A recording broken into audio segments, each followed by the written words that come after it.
ఇస్రో ప్రతిష్టాత్మకంగా చేపట్టిన గగన్యాన్ మిషన్లో భాగంగా చంద్రుడిపైకి వెళ్లే వ్యోమగాములను ప్రపంచానికి పరిచయం చేశారు ప్రధాని మోదీ. వారికి వింగ్స్ అందించారు.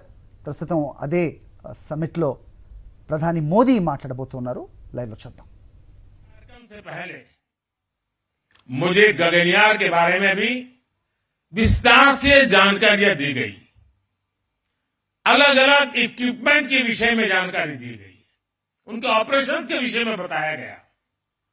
मुझे जानकर बहुत अच्छा लगा कि गगनयान में यूज होने वाले ज्यादातर उपकरण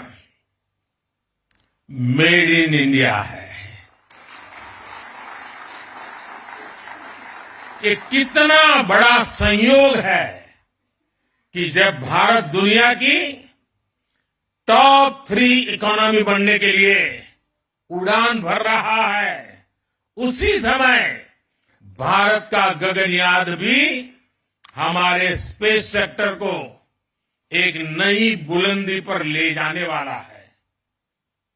आज यहां अनेक प्रोजेक्ट्स का लोकार्पण भी किया गया है.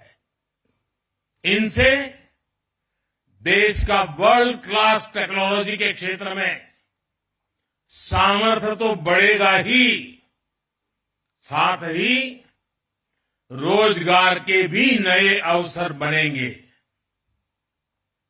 और साथियों, मुझे खुशी है कि हमारे स्पेस सेक्टर में विमेन पावर,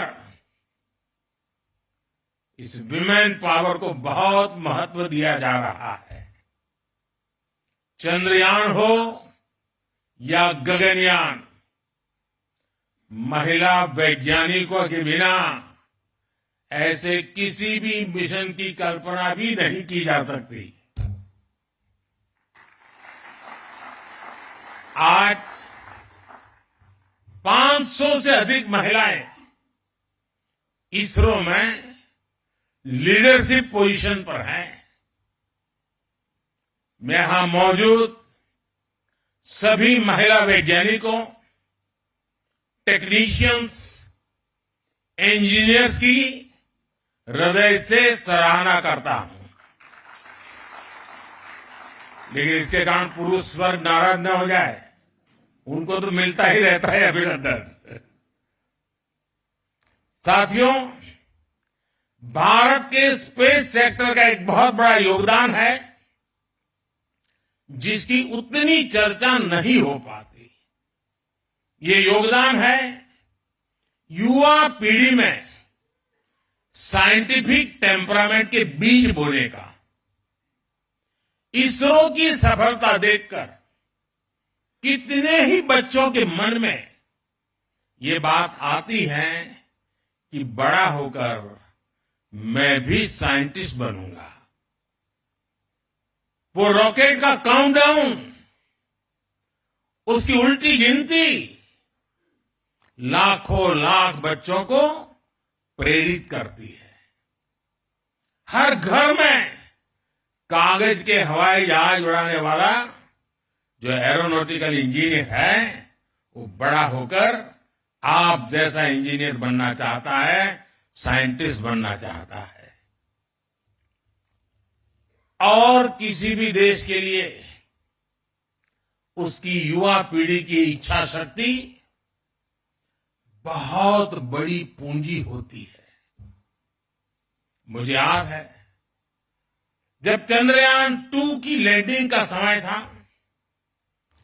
पूरे देश के बच्चे उस पल को देख रहे थे.